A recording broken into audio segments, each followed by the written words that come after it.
بلوچستان پاکستان کے فیڈریشن کا ایک اہم قومی اکائی ہے۔ اب نقشے کے حوالے سے تو کہا جاتا ہے 47% ساحلی پٹی بھی اس میں ڈالے تو ہم 60% اس ملک کے تمام جغرافیائی حدود کا، اور 60% لوگوں کو ہمیشہ پسماندہ رکھا گیا ہے، کیونکہ ایسے طاقتیں ریاست میں ہیں، وہ سمجھتے ہیں کہ جو بغاوت اٹھے گا اس کو کرش کیا جائے گا، اسی لیے وہ معاملات کو حل کرنے کے لیے کوشش نہیں کرتے ہیں۔ ساتھ ساتھ یہ بھی آپ دیکھیں کہ جو پسماندگی ہے اس نے ایک مزاحمت اور ایک نفرت بھی پیدا کیا ہے۔ اس کا اہم ترین وجہ یہ ہے کہ یہاں ریاست اور ان کے نام نہاد خیر خواہ سو کالڈ سیاسیوں نے تمام ڈائیلاگ کے راستے بند کیے ہیں، اور دو طبقے ایسے پیدا ہوئے ہیں جو اس تمام قضیے سے المیے سے فائدہ اٹھا رہے ہیں۔ ایک وہ جو ریاست کا نام نہاد خیر خواہ اپنے آپ کو ظاہر کرتے ہیں اور اقتدار پہ بیٹھے ہیں۔ مثلا آپ ابھی بھی دیکھیں کہ ہم پہ بار بار احسان کیا جاتا ہے کہ چیئرمین سینٹ بلوچستان کا ہے، پرائم منسٹر بلوچستان کا، اس قسم کے اور بھی احسانات کرتے ہیں، مگر کوئی ان سے یہ نہیں پوچھتا کہ کیا یہ الیکٹڈ ہے یا کسی کے لائے ہوئے لوگ ہیں جو ہماری نمائندگی نہیں کر رہے ہیں۔ مثلا واقعہ جو تربت میں ہوا، اگر ڈائیلاگ ہوتا اور جو نام نہاد مذمت کرنے والے لوگ جو ریاست کے مزے لے رہے ہیں اس کو ڈائیلاگ کے ذریعے کہتے تو اسلام آباد تک یہ بات نہیں پہنچتا، کیونکہ ڈائیلاگ نہیں ہے تو پھر احتجاج کا راستہ ہوگا۔ پورے مہذب دنیا میں ڈائیلاگ ہوتا ہے، اور ڈائیلاگ مختلف فورمز پہ ہوتا ہے، اور سب سے اہم ترین فورم وہ ہے جس سے پالیسیز بنتے ہیں، اور وہ پارلیمنٹ ہے۔ اگر پارلیمانی راستہ آپ روکیں گے، کسی ٹھیکیدار ZKB، کسی بوٹ پالس صادق سنجرانی یا اس قسم کے لوگ جو اس وقت وزیر اعظم بھی ہیں اس ملک کے، تو پھر وہ چاہتے ہیں کہ یہ مسائل بڑھے اور لوگوں کا ریاست کے اداروں سے اعتماد اٹھے اور لوگ احتجاج کریں، اور اس احتجاج سے وہ طبقہ جو ریاست کا نام نہاد خیر خواہ ہے وہ اس سے فائدہ اٹھائے۔ دوسرا طبقہ یہ ہے کہ اس تمام معاملات کو اچھال کے سے فائدہ اٹھاتا ہے۔ تیسرا جو خاموش طبقہ ہے وہ چاہتا ہے کہ معاملات حل ہو، اور حل ہونے کے بعد جو ستم رسیدہ لوگ ہیں جن کو مسائل کا سامنا ہے وہ ایک پرامن زندگی کا آغاز کریں اور آگے بڑھیں۔ کوئٹہ کے ہر حلقے میں یعنی مختلف اقوام، نظریے، فکر کے لوگ رہتے ہیں، ہر حلقے میں وہاں پشتون بھی ہیں، بلوچ بھی ہیں، سیٹلر کے مختلف زبان اور نسل سے تعلق رکھنے والے لوگ ہیں، ہزارے ہیں، سکھ، عیسائی، ہندو بھی موجود ہیں، اور پارسیوں کا ایک چھوٹا تعداد بھی ہے، کہ سب کے مسائل یکساں ہیں۔ تو اس کا مطلب یہ ہے کہ سب کا جدوجہد بھی ایک ہونا ہے، سب نے مل کے اس شہر کو اپنے سیاسی شعور اور ووٹ کے طاقت سے بحرانوں سے نکالنا ہے۔ جب ہم مل کے ایک پیغام دیں گے ان لوگوں کو جو تفرقہ پھیلا رہے ہیں اور اپنے مفادات حاصل کر رہے ہیں، تو پورے صوبے میں یہ میسج آئے گا، اور صوبے کے مسائل ہیں جو لوٹ مار ہے، جو چوری ہے۔ مثلا آج اس تمام معاملات میں ایک ڈائیلاگ کا ضرورت ہے، مگر چاپلوس اور چالاک اور چور لوگ PSDP پہ زور دیتے ہیں، کیونکہ ان کا توجہ اس صوبے کے اور شہر کے معاملات پہ نہیں ہے۔ کوئٹہ مسائل کا اس وقت ایک بہت بڑا گڑھ بن چکا ہے، سب کو ایک یکساں ہے۔ مثلا یہاں منشیات کا ایک بہت بڑا ایشو ہے، کئی ہزار لوگ منشیات کے عادی ہیں۔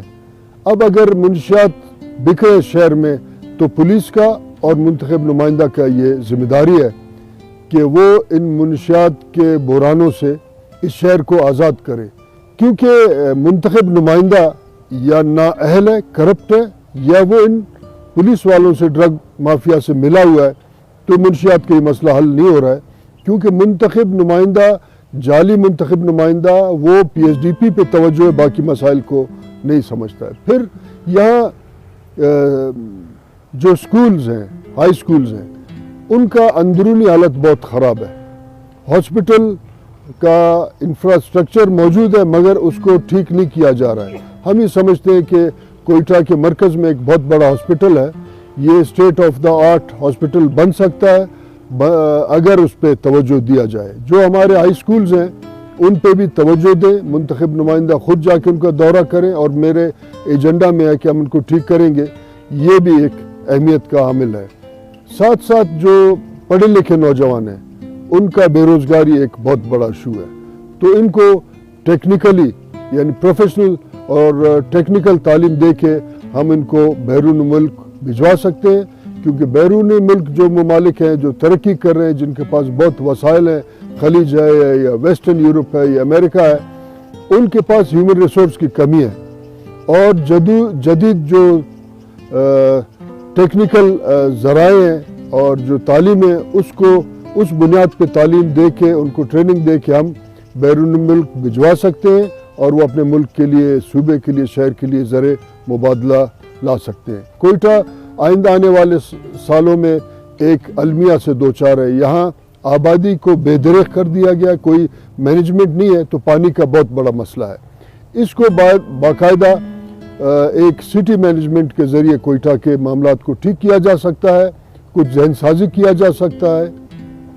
دنیا میں 80% صفائی عوام کا ہوتا ہے, باقی 20% میونسپلٹی کا ہوتا ہے. ان سب کو باقاعدہ طور پہ ذہن سازی کر کے ہم شہر کو ایک بہتر شہر, تاکہ ہمارے عزیز اقارب یا مہمانان گرامی, یہ ٹورسٹ یہاں جب آئیں تو دیکھیں ایک شہر ہے.